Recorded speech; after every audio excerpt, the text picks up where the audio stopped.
Hello everyone, welcome back to my YouTube channel unfold learning. और आज मैं लेकर आई हूँ एक और solution video from let's practice mathematics class 6 from ICSE green earth publication, जिसका chapter 8 ratio proportion and unitary method की एक्सरसाइज 8.1 हम सॉल्व कर रहे थे। तो आज हम सॉल्व करेंगे इसके क्वेश्चन नंबर 11 के साथ। क्वेश्चन नंबर 1 से लेके क्वेश्चन नंबर 10 तक के सोल्यूशन मैं ऑलरेडी अपने चैनल पेज पर अपलोड कर चुकी हूँ। अगर आपने मिस कर दिया है तो please do have a look in the description box of this video, जहाँ पर मैंने प्लेलिस्ट बनाकर जितने भी इस बुक के चैप्टर सॉल्व किए हैं वो आपको अवेलेबल हैं। So let us start with question number 11. The ratio between the two numbers is 2:3 and their sum is 540. Which is the greater of the two numbers? तो सबसे पहले हम यहाँ पर given ratio लिखेंगे। given ratio that is 2:3 हमको given है, ठीक है। फिर sum of the terms of ratio के जो टर्म्स हैं एंटीसीडेंट और कंसिक्वेंट, इसको हम ऐड कर देंगे, दैट विल गिव 5, ठीक है। अब हमको सम ऑफ द नंबर्स गिवन है।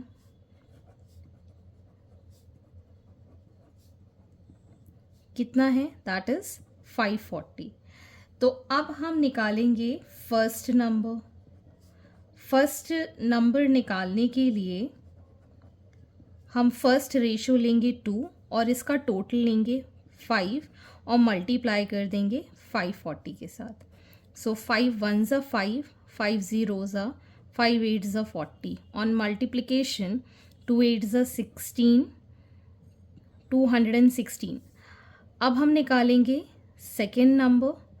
सेकेंड नंबर हो जाएगा, second part is 3, total is 5 multiplied by 540. So 5 1 ज़ा 0 ज़ा 8 ज़ा, so 3 8 ज़ा 24, 3 1 ज़ा 3। सो हमारे पास दोनों नंबर आ गए हैं 216 and 324, which is the greater of the two numbers. तो आप बता सकते हैं 324 इज़ ग्रेटर देन 216। तो यहाँ लिखेंगे therefore second number 324 is greater than first number 216। इस तरीके से भी आप लिख सकते हैं, ठीक। Question number 12, the ratio of red cars to the white car in a parking was 8:11। If there were 72 red cars, how many white cars were there? Also find the total number of cars. तो हमें यहाँ पर ratio of red cars to white cars given है 8:11 and number of red cars given है 72, ठीक है। और हम एज्यूम कर लेते हैं let the number of white cars be x।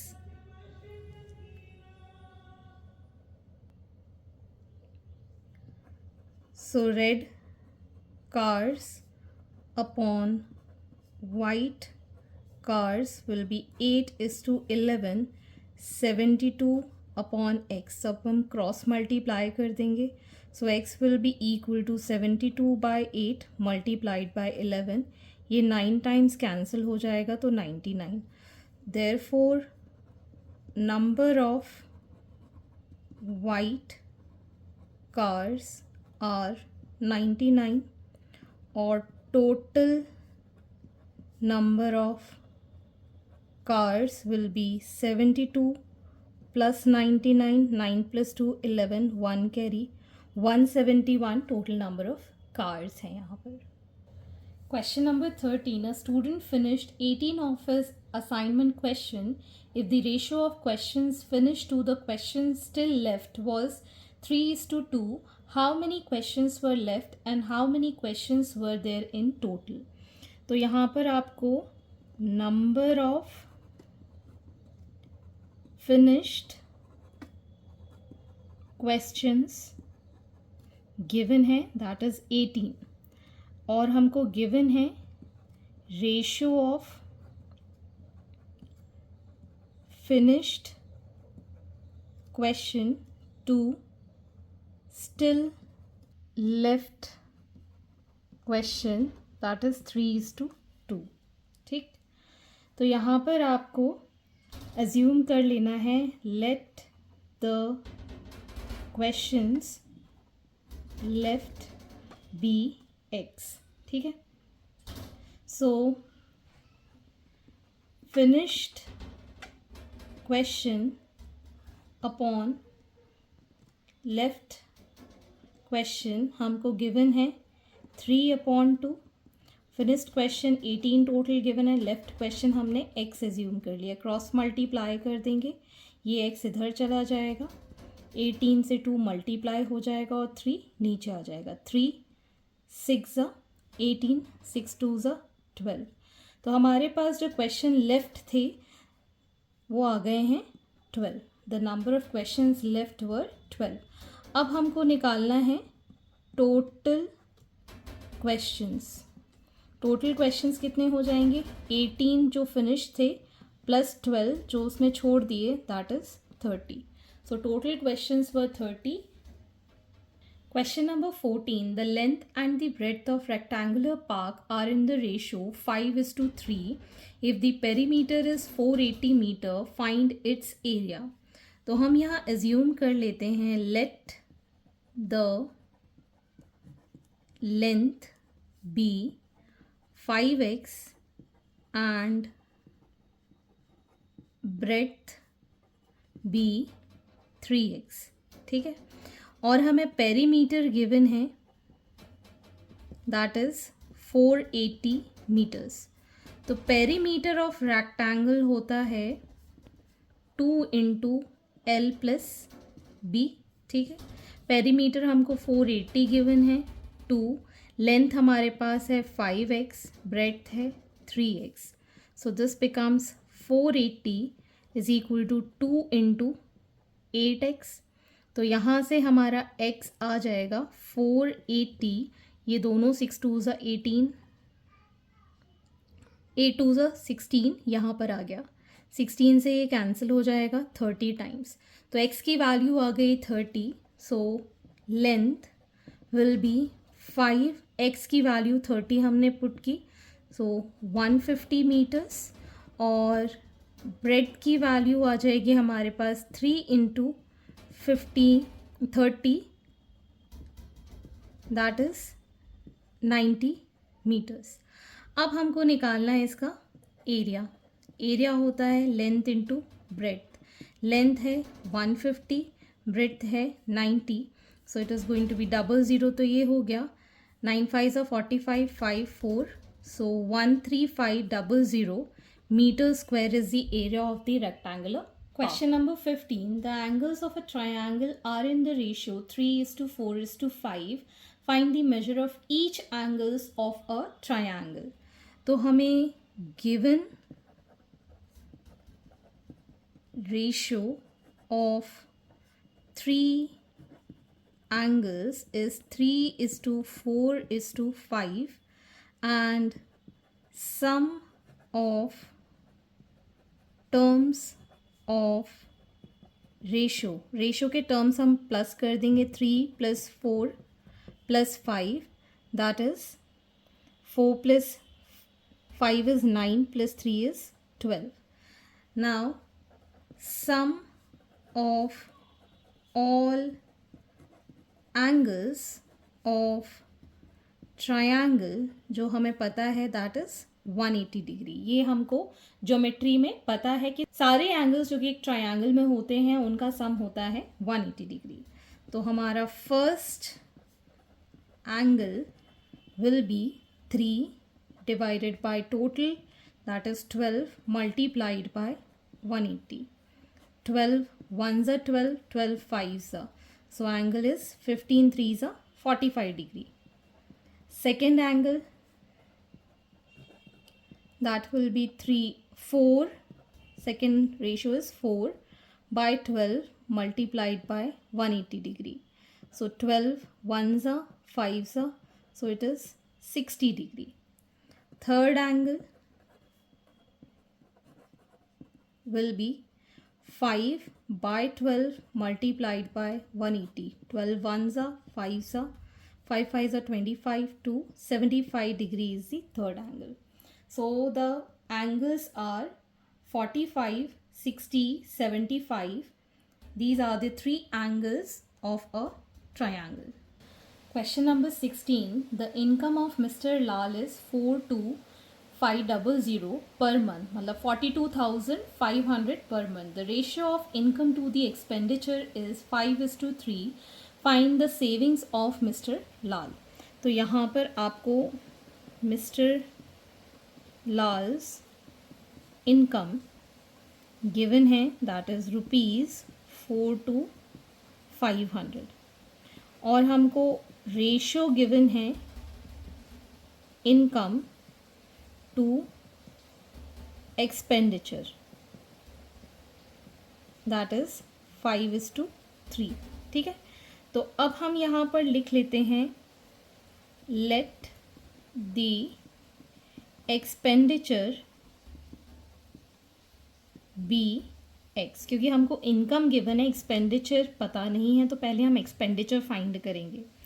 तो हमें जो रेशो गिवन है that is income to expenditure. ठीक है, इनकम 5/3, 42500. तो इससे हम एक्सपेंडिचर x निकाल देंगे क्रॉस मल्टीप्लाई करके. x को हम इस साइड ले गए. 42500 मल्टीप्लाइड बाई 3 डिवाइड बाई 5. 5 8 ज़ा 40, 5 5 ज़ा और ये 2 0. सो 8500 को हम 3 से मल्टीप्लाई करेंगे. 5 3 ज़ा 15, 1 कैरी, 8 3 ज़ा 24, 25. So it is ₹25,500. तो ये अभी हमने निकाला है expenditure. Expenditure is equal to ₹25,500. तो अब हमें निकालना है सेविंग्स. तो savings of mister Lal would be income minus the expenditure. ठीक है, इनकम है 42500 माइनस 25500. सो यहाँ पर आ जाएगा 0 0 0. 12 minus 5 will be 7 and 3 minus 2 will be 1. That is 17,000 is the savings of Mr. Lal. Question number 17. Karan earns 38,000 per month. His monthly expenditure is 18,000. Find the ratio of his income to his savings and his income to his expenditure. तो expenditure का मतलब होता है जो वो खर्च कर देता है. सेविंग्स का मतलब होता है बचा लेता है. और अर्न का मतलब होता है जो उसकी टोटल इनकम है. तो पहले मैं यहाँ पर इनकम लिख देती हूँ. इनकम है जो कि उसने कमाई है, अर्न की है, दैट इज़ 38,000. एक्सपेंडिचर जो उसने खर्च कर दिया है दैट इज़ गिवन ₹18,000. तो 38,000 में से 18,000 उसने खर्च कर दिए हैं, तो सेविंग्स कितनी होगी? 38,000 से हम माइनस कर देंगे 18,000. We'll get here 20,000 as the savings. ठीक, अब हमको रेशो फाइंड करना है. किसके लिए? Income to savings. ठीक है, इनकम है 38,000, सेविंग्स हैं 2,000,000. तो ये 3 0 तो कैंसिल हो गए. 2 1 ज़ा 2 10 ज़ा. ठीक है, 2 1 ज़ा 2 9 ज़ा. तो ये हो गया 19:10 का रेशो. ठीक है, this is the first part. अब बी पार्ट हमको रेशो निकालना है. किसके लिए? Income to his expenditure. ठीक है, इनकम है 38,000, एक्सपेंडिचर है 18,000, ये तीनों ज़ीरो कैंसिल आउट हो गए. सो 2 9s are 2 1s are 2 9s are 19:9 is the ratio for income to expenditure. Question number 18. Train A covers a distance of 280 kilometers in an hour and train B covers a distance of 180 kilometer in an hour. Find the ratio of train A to train B.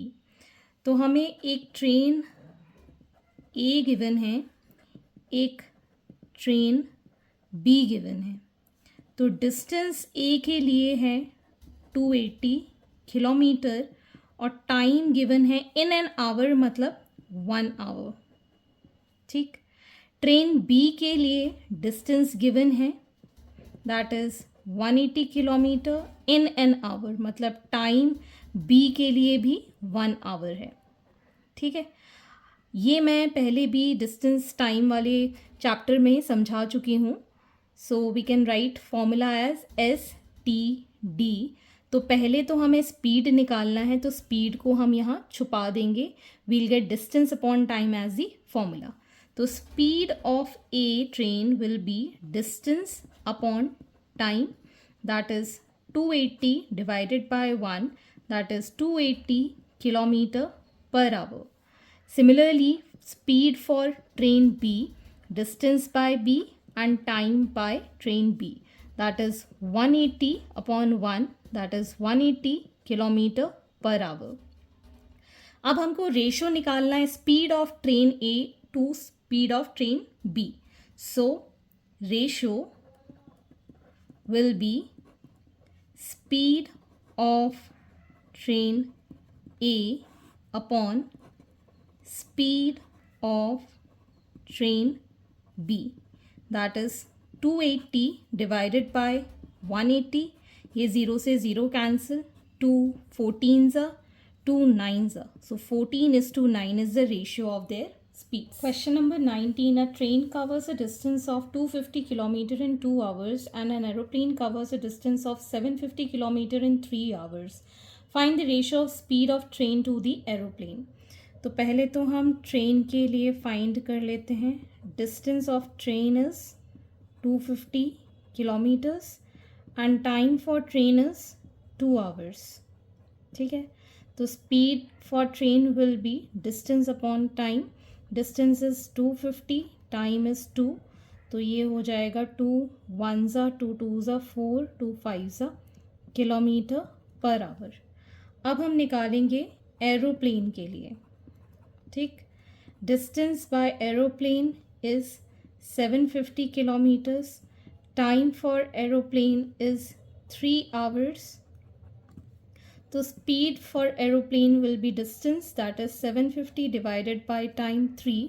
3 2s are 6, 3 5s are 15 0 250 kilometre per our.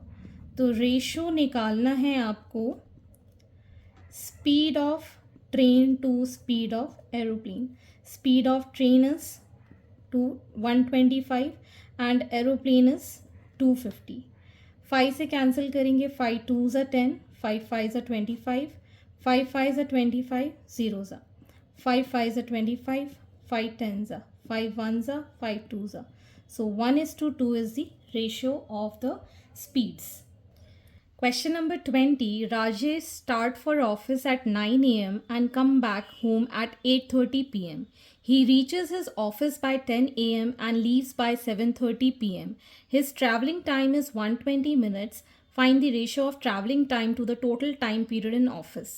So, total time in office would be from 10 a.m. 10 a.m. वो पहुंच जाता है और 7:30 तक वहाँ पर वो काम करता है. ठीक है. 7:30 p.m. तक. तो अगर हम वॉच के अकॉर्डिंग देखें, दिस इज़ 9 12 3 6 10 11 12 1 2 3 4 5 6 7 और 7:30 मतलब यहाँ तक वो वर्क करता है.